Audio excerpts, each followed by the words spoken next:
Today is the 15th of May, according to the lunar calendar, the full moon day. In the Vinaya, we call it the white moon of the 15th. So when we talk about white moon, there must be a black moon. Where is the black moon? The black moon is the first of the day, and they call it black. They couldn't see it. It's just maybe a little bit you can see it, but that's what we call the black moon.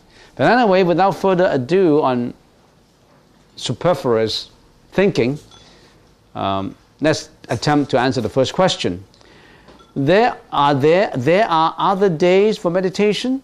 The question is, are there any other days for meditation? Because I would like to come more often. That means the person who asked the question thinks that 1/2 day is not enough. Well, you can do it at home in meditation. When you learn the basic techniques, you can do it at home. So meditation is not just sitting, you know. Meditation is just not sitting down, I'm meditating. Not like that. Meditation involves sitting meditation, of course. Also involves walking meditation. Sleeping meditation, reclining meditation. Actually, you can meditate wherever you are.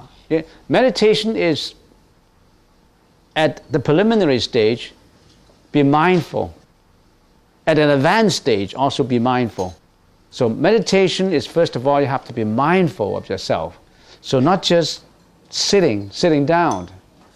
So if you think that just sitting down is meditation, that's not correct. So other days you can meditate at home. But I think first of all we have to learn the meaning of meditation, the significance of meditation, the techniques of meditation. Once you grasp that, wherever you go, walking, sitting, reclining, sleeping, anywhere, you are in meditation, you are in peace, you are in peacefulness, you're living in peace. So meditation is not just for sitting. So I think this is a question that I would like also to somehow answer in English too. There's a question asking me, in Buddhism there are two sections, two main branches of Buddhism. The Mahayana approach and the Hinayana approach. And the question asked is, should we follow the Hinayana approach? Do you advocate the Hinayana approach to Buddhism? My answer is, not only advocating Hinayana, we have to study Hinayana. You cannot tread the path of the sages of Mahayana without going through Hinayana. How can you know Buddhism without understanding the Noble Eightfold Path? The Four Noble Truths: suffering, causes of suffering, cessation of suffering, and methods to stop suffering. If you don't study that, how can you ever be thinking about enlightenment? That's the basic. Hinayana is the basic, it's a must, it's a necessity.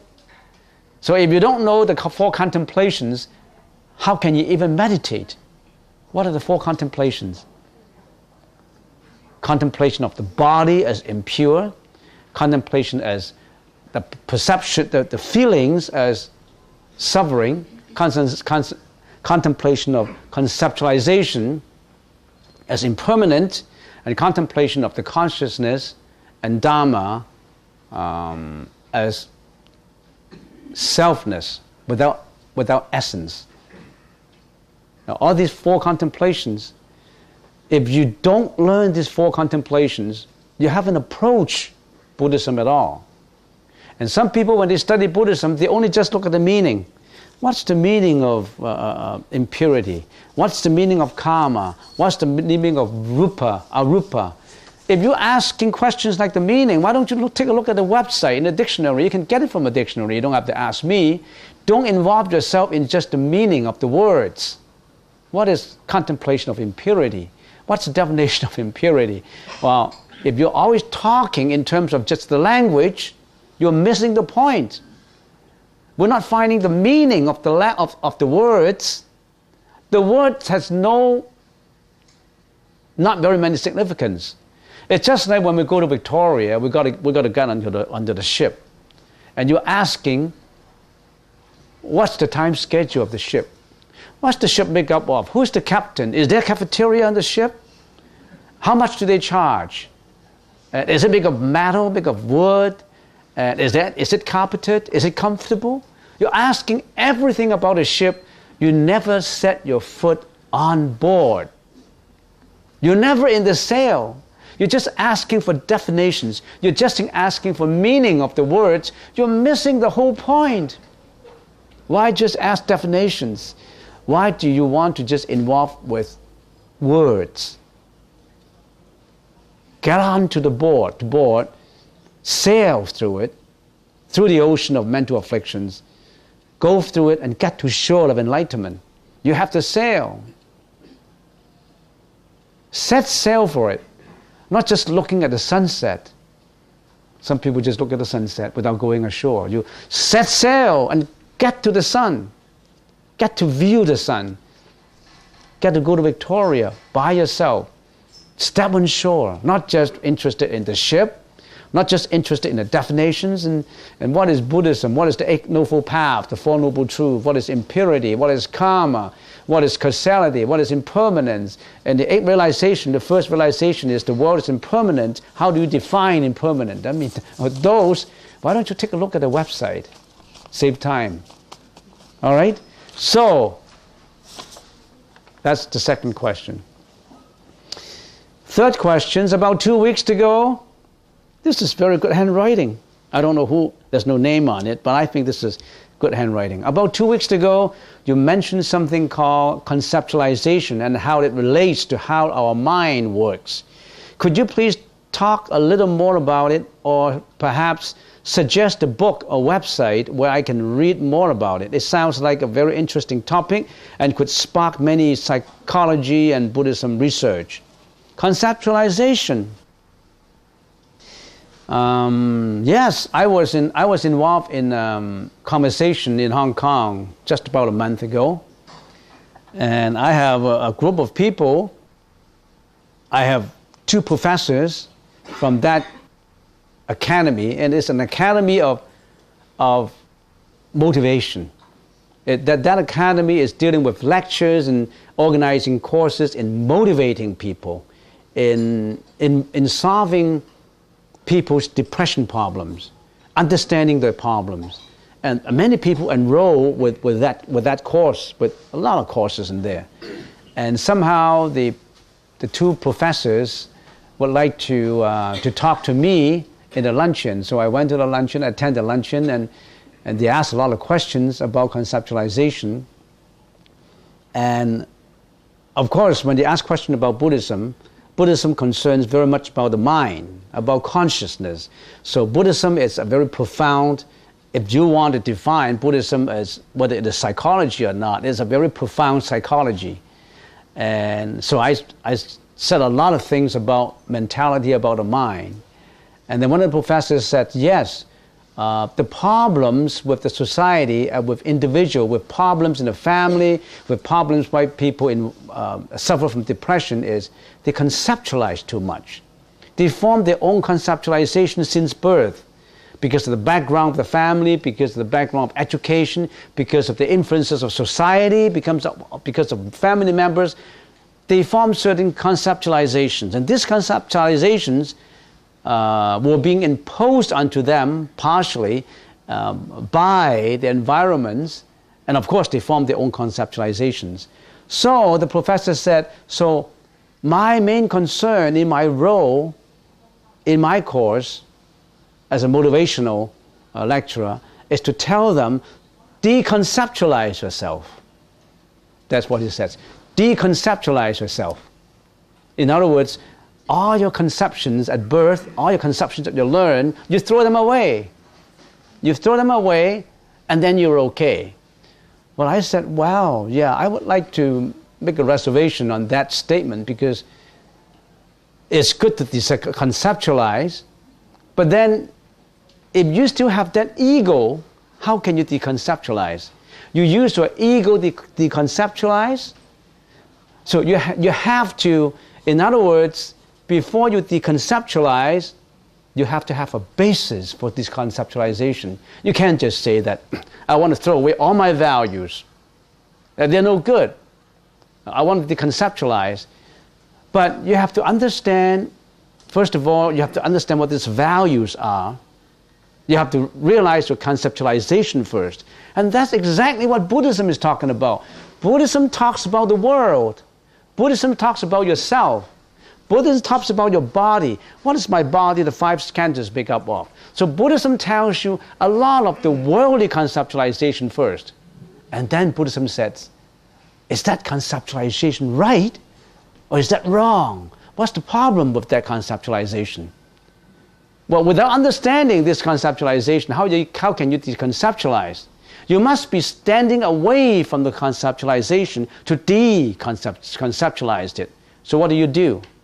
You really have to stand away from the conceptualization. So in other words,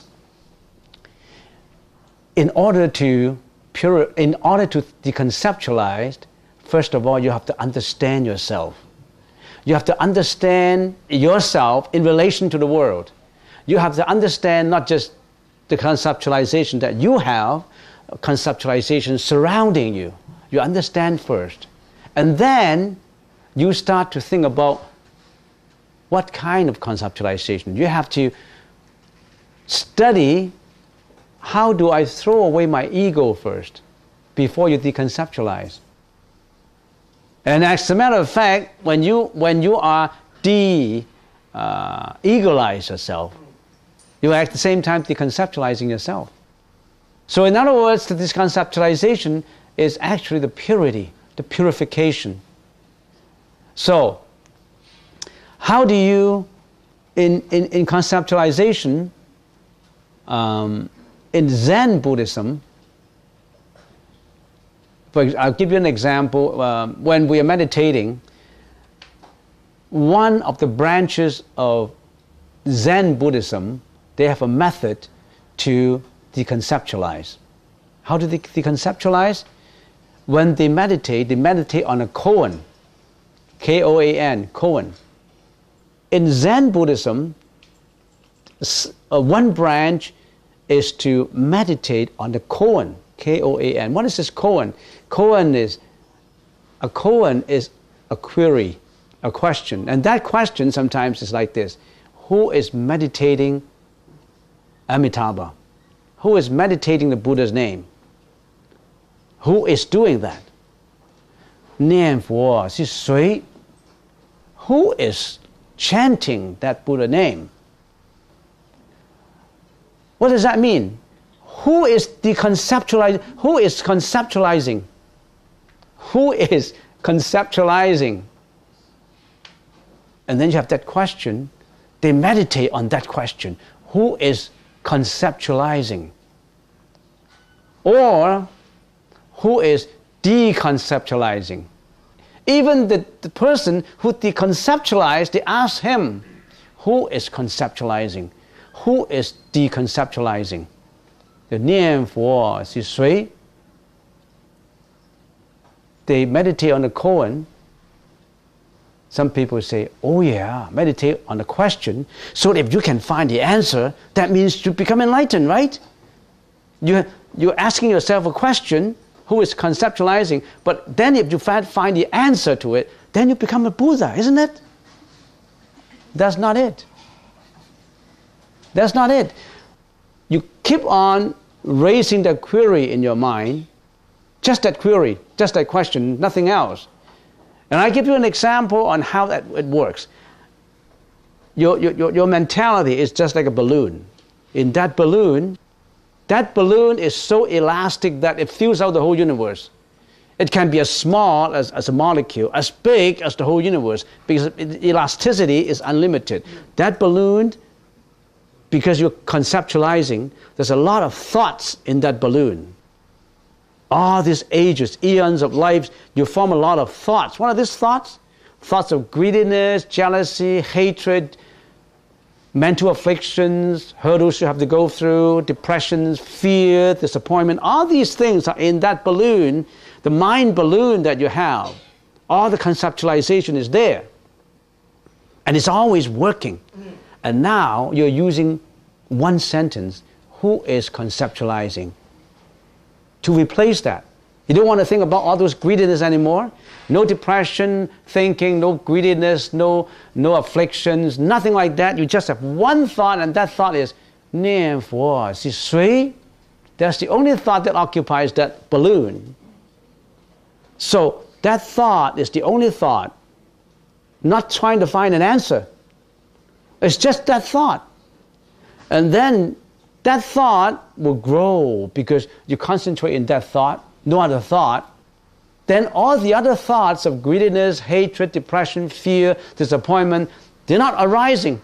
Why? Because that 念佛是谁 who is conceptualizing is growing into in the balloon. And it's growing, just that one single thought, growing. No other thought, so that single thought replaces all other thought. There's only one thought. And it grow. 1 year, 2 years, 3 years, 4 years, you name it. Until there's no other thought, just one single thought.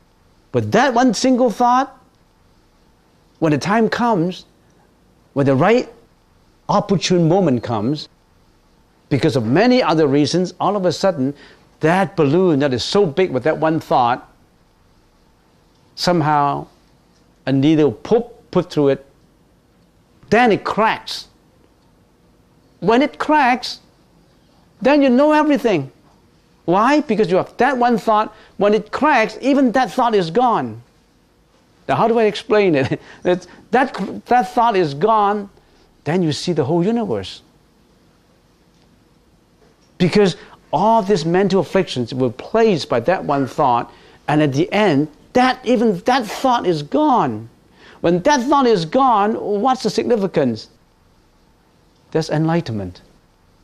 Because there's no more afflictions in there. All of a sudden, you have all the supernatural power because it's all within you. The nature is within you. You see yourself. All of a sudden, this mirror that has been covered by dirt for millions of years, all this is eliminated. You see your real self. You see your real self. Now that's how the masters get enlightened. I don't know what happened when that balloon bursts because I haven't experienced it yet. I like to experience it, but I haven't gone up to that point. But I know one day we'll be there. It's just like I get onto the boat in Victoria, I'm sailing. I'll be there one day. We don't know when. I'll be there one day. And there are people who don't even want to get onto the boat. They suffer on this shore. Life after life. Life after life. And they still think that this body is me. This is me. Well, I'm looking at my clock and I don't want to go on. I can carry on. But this conceptualization requires a lot of thinking. If you study Buddhism, you will find a lot in there, especially if you study Vijnanamatrata. Vijnanamatrata means the study of the consciousness. There's a special branch in Buddhism, Weishi, the psychology of Buddhism. Then you really have to go deep into it. When you go deep into it, you understand how conceptualization a lot more. You understand what Nietzsche or many other, or Kant, or other Western philosophers classified as subconsciousness or superconsciousness. All that actually was spoken by the Buddha 2,600 years ago. Many philosophers borrow the Buddha's teachings and gather in their framework of thinking. Well, next question. In the 8 realizations spoken by the Buddha, it states that the 5 aggregates are not the ego, but aren't they all ego-based? I don't understand. You mean the 5 aggregates are not the ego requires a lot of time to explain. Because I spend a lot of time explaining conceptualizations, I don't think I have time to explain this. The physical I and the spiritual I, they're always contradicting each other. The physical I always want to satisfy the senses. The physical I want to eat. The physical I want to be greedy, want to be disappointed, want to be jealous. The physical I always want to pull you into trouble. All the suffering is done by the physical I, physical me, the physical I. The physical always want to satisfy your senses, your eyes, your nose, looking for satisfaction, the physical I. The spiritual I always want to say, no, I want to practice. I want to get away from this senses satisfaction. I want to become the Buddha. I want to practice morality. I want to do a lot of enlightenment. But however, this physical I always want to be in control. No, you're a human, you have to get married, you have to make money, you have to have reputation, you have to have fame, you have to satisfy your sexual desire, you have to satisfy your greediness, and sometimes you're depressed, sometimes you're jealous, sometimes you have resentment, and all this physical I is in control. Most of the people only have the physical I in control. The spiritual I is just kicked apart, not in it. As long as you get more spiritual and enlightened, your physical I would notice it. Look, wait, this physical I is not right. He's doing the wrong thing. He's going through all the karmic forces of reincarnation. I got to reflect on it. I got to stop it. I got to do something about it. When you think about that, your spiritual I slowly takes over. Slowly reflect on it. Slowly want to be in control. However, they're always fighting. And the physical I is always in control. Because why? If your physical I has not been in control, you wouldn't be reincarnated into this world. You wouldn't be suffering. It's always your physical I in control. Your spiritual I, very, very weak. But if you grow spiritually, if you try to stay away from the self-centered life to a divinity-centered life, your spiritual I is in control. And finally, when it's all in control, you are enlightened. You become the Arahat. You get away from life and death. No more suffering. Which do you want? Right now, your physical I is in control. Pity is pitiful. Everybody, every one of us, our physical I is always in control. And let's work towards it.